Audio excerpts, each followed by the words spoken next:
I'm Leon Todd for G66. Welcome to another Tuesday Tone Tip. In today's video, I want to talk about the power of EQ as well as where you use EQ and why you use EQ in your signal chain. Today we're using the Axe-Fx III, but all of these tips will apply to the FM3 as well, so feel free to play along. I'm playing my PRS Custom 24 straight into the Axe-Fx III, and you're hearing the raw DI with no post-processing. At the moment, I simply have an amp and a cabinet. I'm using the Friedman small box amp at the stock settings. I haven't touched anything on it just yet, and I'm using my LT TV Mix 2 IR. Again, stock settings in the cab block. There has been no post EQ or anything, and this is already a pretty decent rock guitar tone. If I swap between the full humbucker mode and the parallel mode on my Custom 24 and play around with the volume controls, I can get a wide range of tones from a full-on crunch to a kind of nice spanky clean. Let's try that.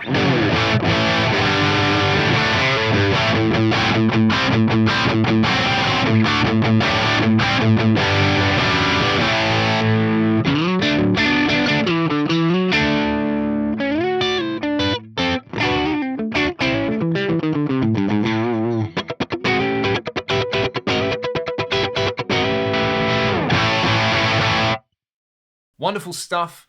The thing that I really like about this is how well it responds to changes in my playing dynamics and my playing articulation and things like the volume and tone controls on my guitar. Having said that, at the moment, I would just say that the low end on this particular sound is just a tiny little bit muddy. So the main way we want to clean that up in a setup like this, which is emulating not just an amplifier and a cabinet, it's a mic'd cabinet, and we have proximity effects associated with miking cabinets. So the easiest way to deal with this kind of excess low end is to go to the cabinet block and to navigate to the preamp section. This is where we can use the low cut control, and there's a really good starting point, I find, of about 80 Hertz with the low cut control. And we can also play around with how aggressive the slope is on that low cut.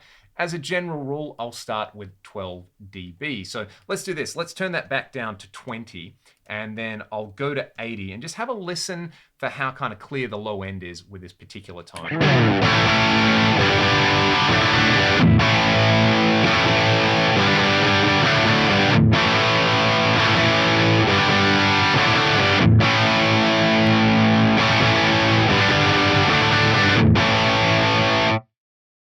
It's definitely kind of more impressive when you hear it set to 20 Hertz, but those frequencies just don't need to be there in a band mix. You could go as high as 120 Hertz with this if you really want to clean up the low end, or if you're using a particularly boomy or bassy impulse response.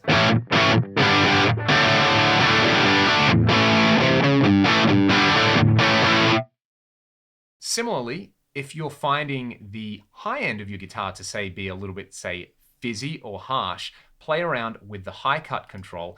I find with the high cut, I would normally have to set this to around 6 or 6.5K when I'm playing at really high volumes loud. If you're not listening to this loud though, this is kind of going to sound like maybe it gets a little bit too dull, but do not be afraid to go hard with the high cut control when you're playing at high volumes.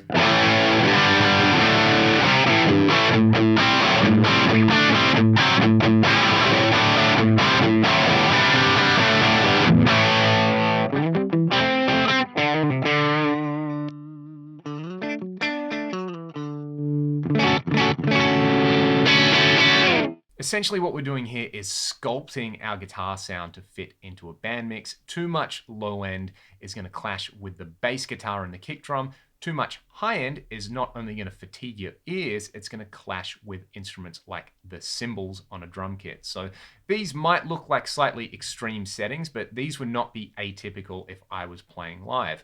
Now, that essentially is acting as EQ after our main source of tone generation. We can also play around with EQ before we hit the amplifier, but this is going to have a drastically different effect. I like to think of it like this.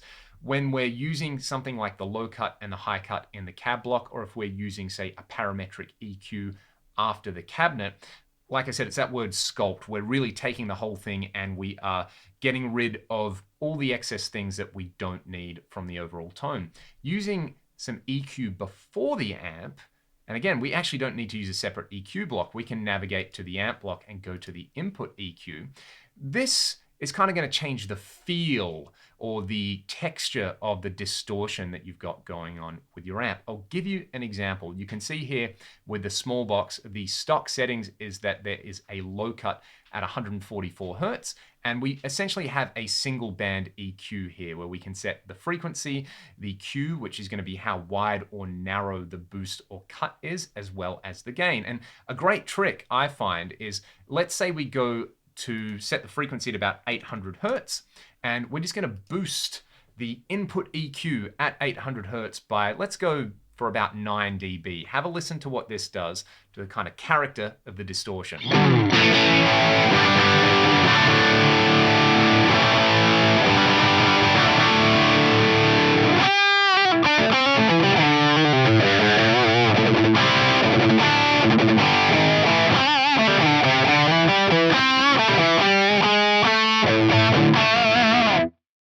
It almost sounds like we've used, say, a tube screamer or maybe a cocked wah in front of the amp. 9 dB might be a little bit extreme. Let's go for 6. And I'll bring the Q down so that we kind of smooth out this boost, this peak in here. Let's have a listen to that now.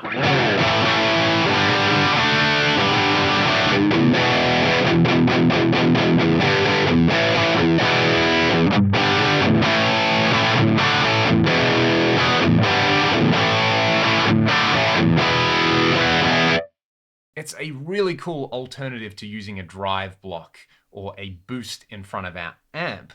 The other thing that you can do is, you know, a lot of the time when you're playing with high gain and you're doing palm mutes on the low notes, people can talk about it not sounding tight or it sounding muddy.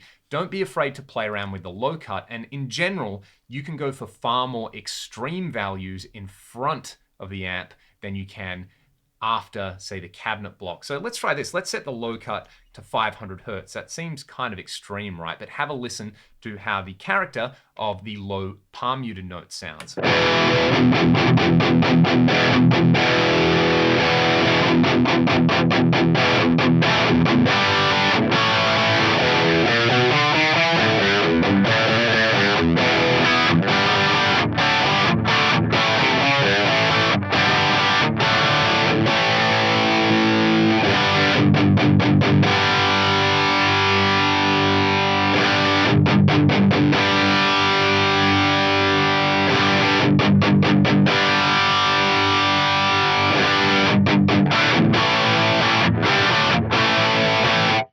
So 500 was probably a little bit too extreme, but I've settled on something around 300 Hertz there. It almost just sounds like you've removed the congestion from the distortion in there. You could do a similar thing with the high cut if you wanted a smoother character overall with your distortion. And again, we could do this with, say, a filter block or a separate parametric EQ before or after the amp. But one of the great things about the current generation of Fractal processors is that these things are baked into the amp and the cabinet block. We don't have to use any extra blocks. And you can see that at the moment, this particular preset is running at like 14% on the CPU. We can also play around with EQ in things like the delay block or the reverb block. Let's say I quickly add a reverb block in here for a little bit of extra ambience. I'm going to use my favorite reverb, the London plate. I'll set the mix to about 10%, and let's just hear that. It's going to add a nice kind of ambience to our sound.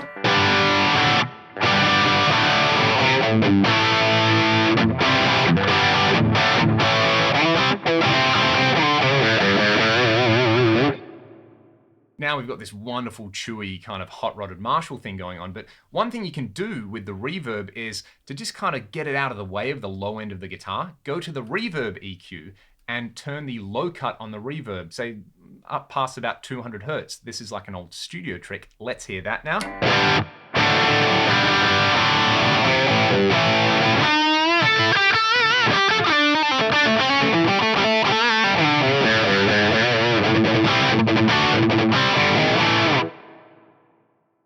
I also like to do the same thing with delays, where I'll put quite an aggressive high cut into the delays to make them sound warmer and to have them sit with the overall mix. Let's hear that. Here's the digital mono delay with the mix at 25% and 375 milliseconds of delay.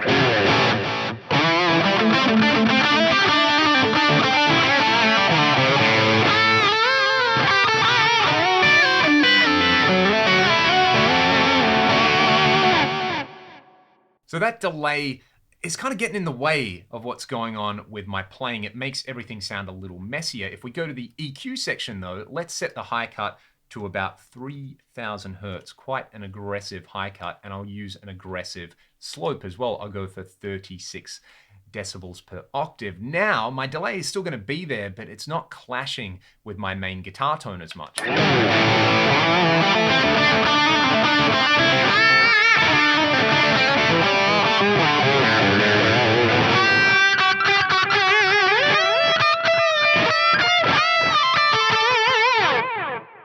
Most of us would say that the delay sounds warmer because there's that absence of excess high end. I definitely like the way that sounds. So we looked at using EQ after our amp and cabinet to kind of sculpt our guitar sound to let it find its place in a mix. We also used the amp's input EQ essentially as a boost and a way to change the overall kind of texture and feel of our amplifier. And then we had a quick look at how we could use EQ on some time-based effects like reverb and delay, again, to just get them to sit a little bit better with our overall tone. And I guess kind of preserve the integrity of our main guitar sound while still having all the advantages of delay and reverb. They're like a safety blanket for me. I love delay and reverb. They just kind of make it easier for me to play, but I also don't want them to wash out my main guitar sound. So that is just a very small look at the power of EQ and how you can use it in a couple of different blocks on the Axe-Fx III or the FM3. If you have any further questions, please let me know in the comments. Until then, I'm going to jam with this tone that we dialed in over a little backing track. I hope you enjoy. See you next time.